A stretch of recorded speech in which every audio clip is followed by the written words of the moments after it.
Caitlin Clark. Unlimited range, I think is, I know you said, oh, first thing. Okay, it's not a word. No, I was doing first one thing. word. No, first thing. No, I think she has transcended. I mean, you think about that Midwest, fall in love, whatever. You think about what Iowa had, sellout crowds, things like that. It transcended to other areas as a result of her ability to connect with people. You know, when she says someone transcended the game, just watch her body language. See how she leans forward, almost emphatically, when she uses that word. That's not politeness. That's genuine, heartfelt respect. And coming from daceParker, a 3-time WNBA MVP and 2-time champion, that carries serious weight. Because let's be honest, for the past year, we watched numerous legends wrestle with this exact topic. Some have openly embraced Caitlin Clark's massive impact, while others have stubbornly fought against it with everything they have. That leads back to where the game is now in terms of shooting, and her taking that and making it better. And Steph Curry talks about it all the time, like Reggie Miller, Ray Allen, those were the dudes. And Steph has taken that and has added to his craft. And I think, you know, I know Diana Taurasi's on this list. I think Caitlin Clark has done that because Diana was kind of that first one that had that range where when she walked in the parking lot, you had to guard her. Yeah. We'll speak to Diana. Yeah, see, I remember, and what's crazy is I was so mad that Diana was hating on Caitlin because I was a big Diana Taurasi fan through college. And there it is. That's the comparison everyone's been kind of dancing around. Look, Diana Taurasi definitely had that incredible range first. She dominated the game with it for years.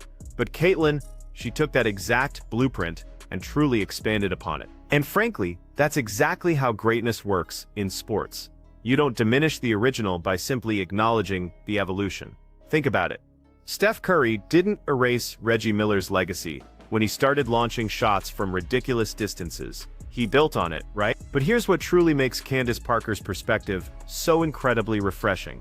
She played against Diana for years, meaning she knows exactly how revolutionary that deep range was when Taurasi first entered the league. Yet, she's still absolutely willing to say out loud what the numbers have been screaming all season long. Caitlin Clark's impact on attendance, on viewership, and on league revenue has been nothing short of unprecedented. Those Iowa sellout crowds, not a fluke. The Fever's road games drawing bigger crowds than their home games in some cities, definitely not an accident.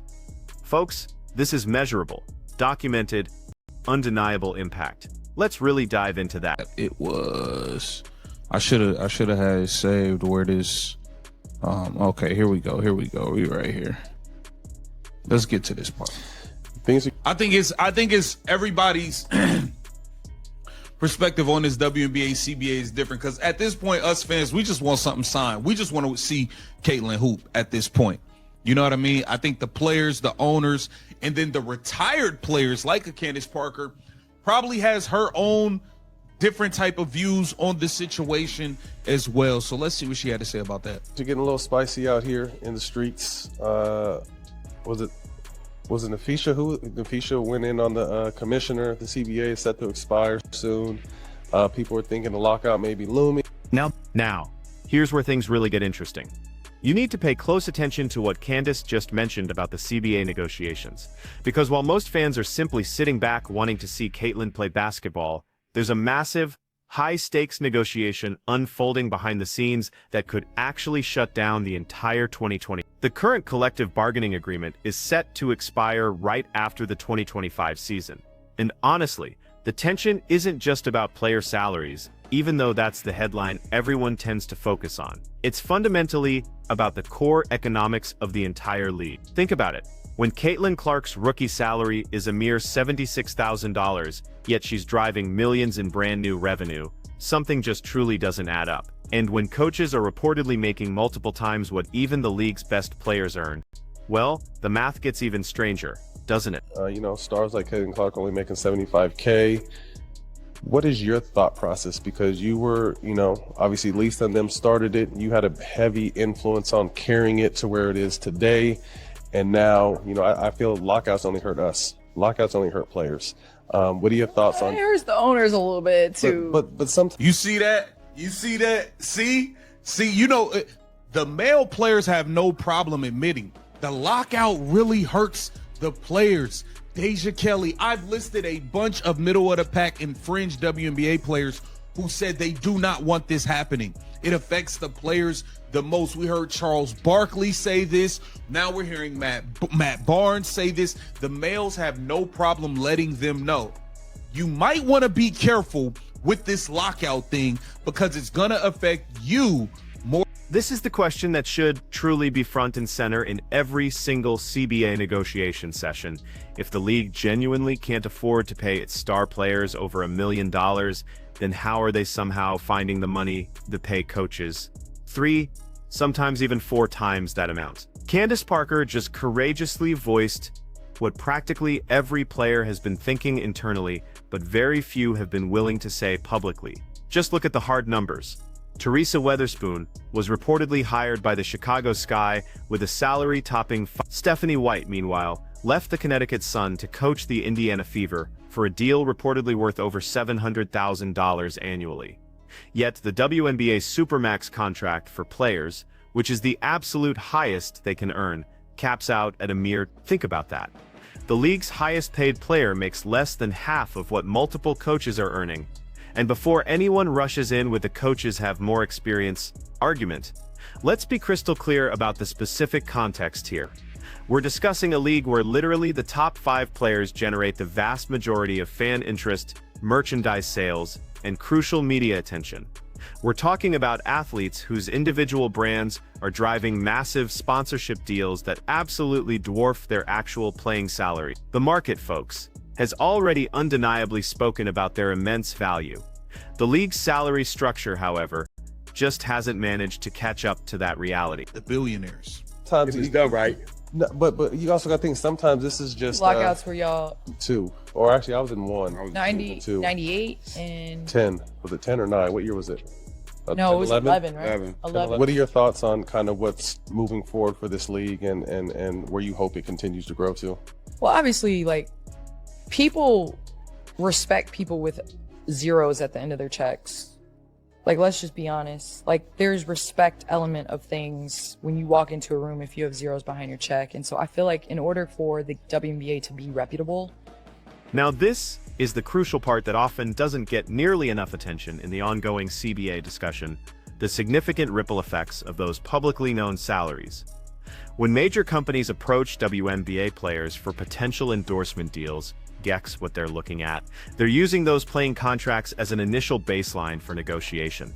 So, if your playing salary is, say, a mere $76,000, brands automatically assume that's your actual market value. They're simply not thinking about your massive social media following, or your proven impact on ratings, or the incredible fact that you might have more Instagram followers than NBA players making $20 million. Take Paige Beakers, for example.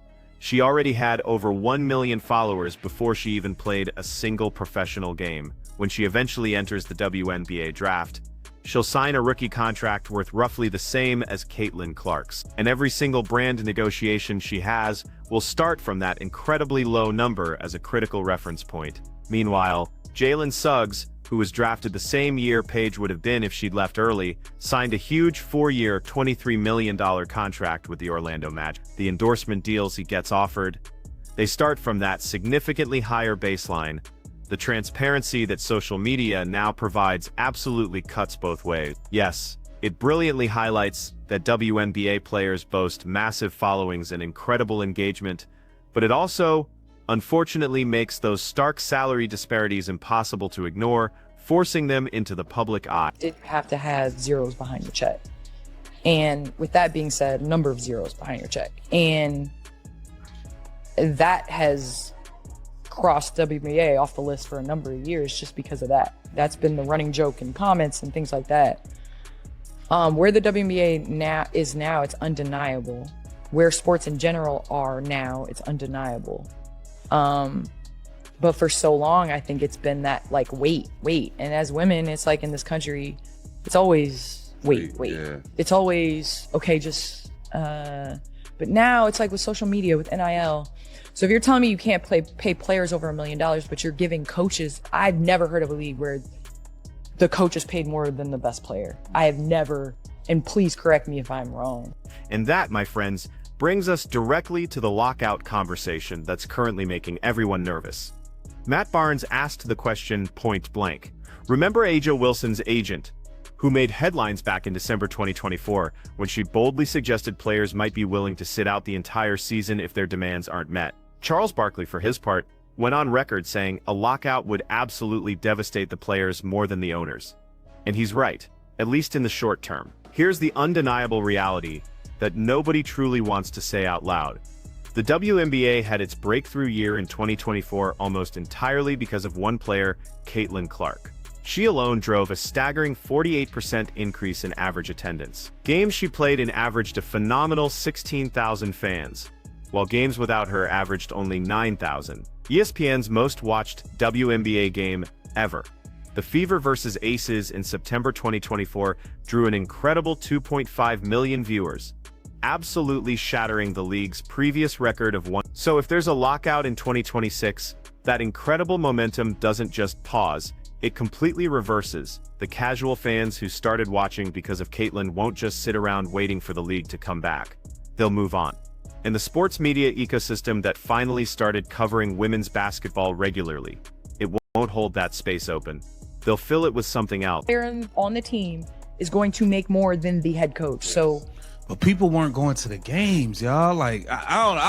I get it. with all of these owners that are saying, or the WNBA in general that's saying we can't play players that, then how are you finding this for coaches is what would be my first question in the CBA negotiation. That is a fit. I believe that is a fair question. That is most certainly a fair question. If the players can't get no money, how are the coaches getting all this money? That's a fair question. That's a fair question. But So, here's what truly makes daceParker's perspective throughout this entire complex conversation so incredibly valuable. She's not just a legendary former player, she's someone who deeply understands both sides of this challenging equation.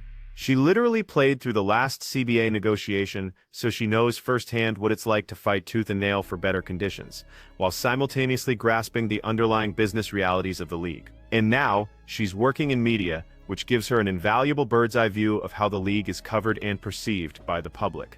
When she talks about players needing zeros behind checks for respect, she's speaking from hard-earned experience. When she pointedly questions how coaches are getting paid more than star players, she's asking the question that brilliantly exposes the fundamental contradiction embedded within the league's economic argument. And when she honestly acknowledges that lockouts, in the short term, hurt players more than owners, she's being brutally honest about the power dynamics every union inevitably faces. The WNBA Players Association boldly opted out of the current CBA in October 2024, which is precisely what kicked off this whole intense negotiation process. Their key demands are clear: higher salaries, significantly better travel conditions, improved maternity benefits, and a larger, fairer share of league revenue. The owners, predictably, have pointed to the league's historical financial losses as a reason for extreme caution. Commissioner Kathy Engelbert has even stated the league has lost money in most years of its existence, though she hasn't released detailed financial statements to verify those crucial claims. But here's precisely where daceParker's coach salary question becomes absolutely crucial, exposing the core issue. If the league truly is losing money, then why, tell me, are coaching salaries increasing so dramatically? Why are expansion fees being set at a staggering $50 million per team? If the business model is fundamentally broken as they claim, why did Golden State pay $50 million for a WNBA franchise in May? And Toronto is paying the exact same amount for a team starting in That's an incredible $100 million in expansion fees in just 2 years. So, where exactly is all that money going? The players, of course, see those massive expansion fees. They see the brand new media rights deal that reportedly tripled the league's annual television revenue, starting in They see sold-out arenas and record-breaking merchandise sales. And then, they're told the league simply can't afford to pay them more. That, my friends, is the profound disconnect driving these intensely difficult negotiations. Caitlin Clark's situation makes it even more complex and frankly outrageous. She's generating unprecedented revenue, absolutely driving the league forward, while making a rookie salary that doesn't even cover a modest apartment in Indianapolis. without roommates. Her jersey became the fastest-selling WNBA jersey in league history. Her games drove local television ratings up over 400% in some markets. And yet, her rookie contract pays her a mere $7 million. The optics of that are undeniably brutal, and they're certainly not lost on anyone, especially the casual fans who've just started paying attention. When people who don't normally follow the WNBA see those numbers, their reaction isn't, "Oh, well, the league has financial constraints." No. Their reaction is a resounding, "That's exploitation." Now, is it actually exploitation? That's a far more complicated question involving intricate revenue sharing, detailed league economics, and long-term sustainability. But perception absolutely matters. And right now, the overwhelming perception is that the WNBA is severely underpaying its players while somehow magically finding money for everything else. The coach salary question Candace Parker raised is the perfect, glaring example of this. Nobody is arguing that coaches don't deserve good salaries, but when your head coach makes 3 times what your very best player makes, you're undeniably sending a powerful message about who you truly value. And that message is being received loud and clear by players, by fans, and by crucial potential sponsors. This is precisely why the CBA negotiation matters so much. It's not just about the raw numbers in the contract. It's fundamentally about whether the league's economic structure accurately reflects the current, dynamic reality of women's basketball. The sport has changed dramatically. The audience has changed. The revenue potential has exploded. The burning question is whether the business model will finally change to match this new reality. And if it doesn't, if we end up with a devastating lockout because the two sides simply can't find common ground, then everything that was so painstakingly built in 2024 gets put at serious risk. The momentum, the excited new fans, the unprecedented media attention, the cultural relevance, all of it becomes incredibly vulnerable. So, when Candace Parker says she's grateful for social media and its transparency, she's talking about more than just player salary. She's talking about undeniable accountability. The numbers don't lie, period. The attendance figures, the television ratings, the merchandise sales, the social media engagement, it's all meticulously documented, all completely public, all undeniably clear. The league simply cannot hide behind vague claims about financial losses when the hard evidence of growth is absolutely everywhere. That's what makes this CBA negotiation profoundly different from previous ones. The players now possess leverage they've quite simply never had before. They have overwhelming public support. They have undeniable, irrefutable evidence of their immense value. And they have a global star in Caitlin Clark, whose impact is so utterly obvious that even people who've never watched women's basketball in their lives can clearly see it. The crucial question is whether that leverage will be enough. Whether the owners will finally recognize that the old economic model simply doesn't fit this vibrant new reality. Whether both sides can find a mutually beneficial deal that fairly rewards players while still maintaining the league's long-term stability. Because if they can't, if we end up with a devastating lockout that derails all this incredible momentum, everyone loses. The players, the owners, the passionate fans, and the sport itself. So drop a comment below. Do you think the players should hold firm and risk a lockout, or should they take whatever deal they can get to keep this incredible momentum going? Because this singular decision is genuinely going to define the WNBA's future for the next entire decade. And make sure you hit subscribe, because we're going to be covering every single development in these negotiations as they happen.